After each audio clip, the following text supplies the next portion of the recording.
La pandemia nos ha traído formas nuevas y alternativas de comunicación y de reunión, que son las videoconferencias. Desde luego que las videoconferencias, no se puede negar, nos han traído muchas ventajas, sobre todo en esta vida de estrés que llevamos. La primera y la gran ventaja es la flexibilidad. Nos permite tener una reunión a la vez de varias personas sin necesidad de tanta agenda y tanto lío. Es más fácil quedar, porque lo hacemos desde casa.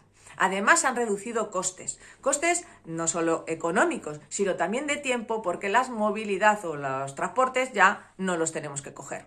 Además, la huella del carbono no lo agradece, porque no utilizamos estos transportes. Además, nos ayuda a hacer un teletrabajo, que ya era hora que se nos metiera en nuestra jornada laboral el teletrabajo, y por lo tanto la conciliación.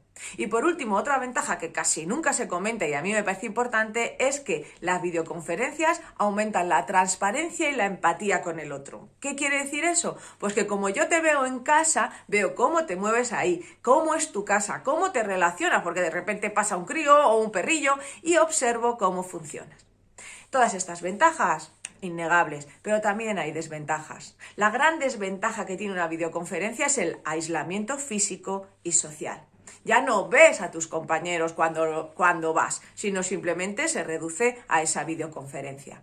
Además, ya no vamos a tener esa comunicación informal antes y después de una reunión, en la que te preguntabas por tus cosas, qué tal estás, y comentas pequeñas cosas informales que también son muy importantes para el vínculo entre las personas. Además, también esta conciliación y el teletrabajo a veces tiene y trae muchos problemas. Por último, también importante es el hecho de que como yo estoy todo el rato trabajando y teletrabajando en casa, además las videoconferencias también son desde el mismo dispositivo y por lo tanto me canso mucho más y todo el rato sentado. Existe un estudios diferentes, que están lanzando un nuevo concepto, un nuevo proceso que está ocurriendo en las videoconferencias, que es la fatiga Zoom, así lo han llamado.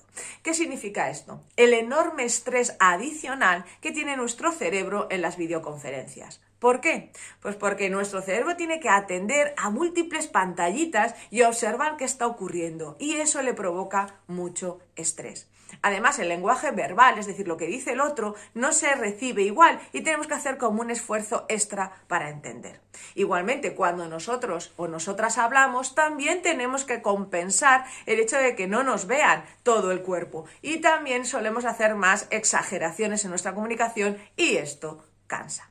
Por último, y también muy importante para la fatiga Zoom, es que sabemos que nos están mirando y eso produce mucha tensión. Y también produce tensión que yo me estoy mirando y que pienso de mí misma y cómo me muevo y cómo tengo el pelo. Como veis, estrés por todas partes. ¿Cómo podemos controlar todo este tipo de desventajas en las videoconferencias? Pues hay algunos trucos. El primero y el más importante es: intenta no verte cuando estás en una videoconferencia. Intenta ponerte lejos o taparte, no observarte, porque eso va a reducir el estrés. Además, intenta poner que solo la persona hablante, la persona que está hablando, se vea en grande, las otras personas en chiquititito, para que solo vayas recibiendo ese input poco a poco, solo con una persona. Además, también, si no hablas, puedes quitarte el vídeo y así no te observas. Solo cuando hables, pues te conectas. Por último, también, y muy importante, es que puedes reducir lo que ves y ponerlo cerca del visor, y así nadie de la cámara, y así nadie nota que lo has hecho chiquitito y no te estresa tanto porque no es tan grande el campo visual. Por último, ya, y no tiene que ver con la videoconferencia, sino con las tareas, es que intenta que después de una videoconferencia hacer otra tarea en otro espacio o de otra manera. No sigas con el mismo dispositivo haciendo un Excel, por ejemplo, ¿no? Haz otro tipo de cosas en sucio, porque así entrelazas tareas que no tiran tanto de tu atención.